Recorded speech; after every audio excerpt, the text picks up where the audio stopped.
I'm going to show you my best rune farming method in Elden Ring. For those that obviously know the map already, this is going to be Fort Faroth. Please stay to the end of the video, or at least further in, as we can actually reset killing this dragon. And as well as showing you guys how to reset this dragon, I will also show you how to kind of take a precaution in case you mess this up. So what you're going to want is a weapon that has bleed on it. So of course we're using the Uchi katana here, and I am completely missing. The best bit is actually on this little bit. We're just going to slash this. Do this with any weapon that has bleed on it. The Uchi katana then is available from, I don't think I can bring the map up here, from the Death Touch Catacombs in North of Living Grave. It's quite easy to get. Basically what you want to do here is keep on slashing it. You can see it's already lost a big chunk of its health, but let me just show you this again. We're basically just going to build up the bleed proc on the dragon here, which will drop its health down. Now to start with, you can be pretty blasé with this and drain your entire stamina bar into it.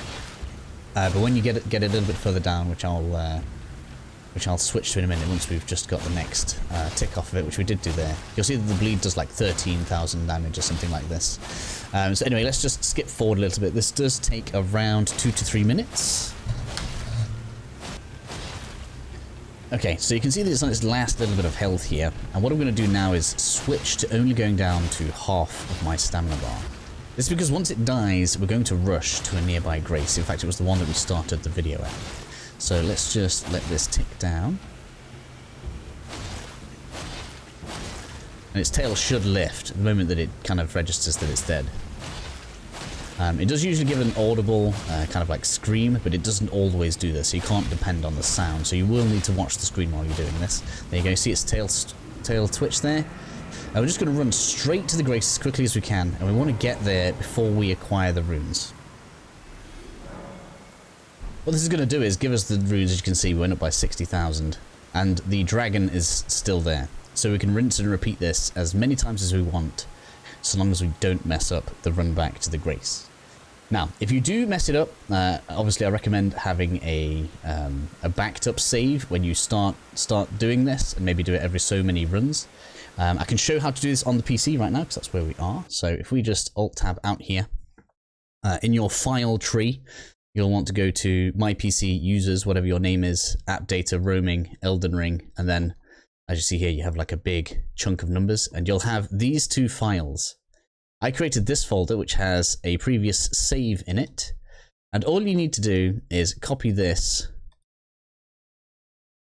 into your backup folder. And that will mean that these folders here are now identical to the actual save files that I'm using right now. That will mean that obviously I can't do this whilst the game is still running, but what that will mean is, let's say I kill the dragon and don't make it back in time, I can just copy this straight back into the original folder, and I'll still have the dragon available there for me to continue farming. So in terms of the route here then, which I'm going to show next, if you're coming here kind of early in the game, you have two options. You can either try coming to the east here along the road. There's like a little jump across this way, and then you'll have to run kind of all the way along here. I don't know which one is less dangerous. It probably is that one. So let's do this from the rock view balcony, because it should be pretty easy to see the road here. And actually, if you follow this road all the way around, you'll get the map fragment around here, so you'll be able to see all of this if you want to do that. So just to kind of show a route here, there is an alternative. So you can also go to the third church of Marika and use the sending gate here. This will bring you out where you see the bestial sanctum, and then you'll need to run all the way down.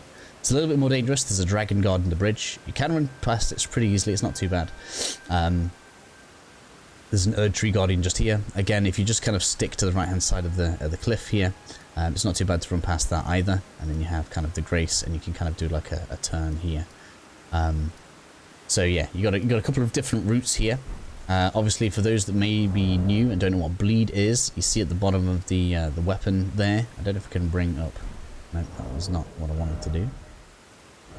Can we do this? Yeah. So if we see at the bottom of the weapon, is it going to let me select it? Yes. No. You see at the bottom of this, it says causes blood loss, bleed up. Any weapon that says this will work. So this can be the Reduvia if you have the stats for that. This could be the, I think it's the Bandit's Dagger has bleed on it. This can be the Bloodhound's Fang. Anything that says it has blood loss build upon it will cause the bleed. So that is the method. That's how you get here. I don't feel like I need to actually kind of run the route. You guys should be able to follow the road. This is accessible really early in the game, because obviously you come out in Limgrave. If you want to do this like mega early, right, you can start in, where are we, first step. You can head north. The Uchigatana, which is what I'm using, is in the Death Touched Catacombs on a little ledge. I've already got a video on the location of that in the video. I might as well link that in the pinned comments so you guys can see it.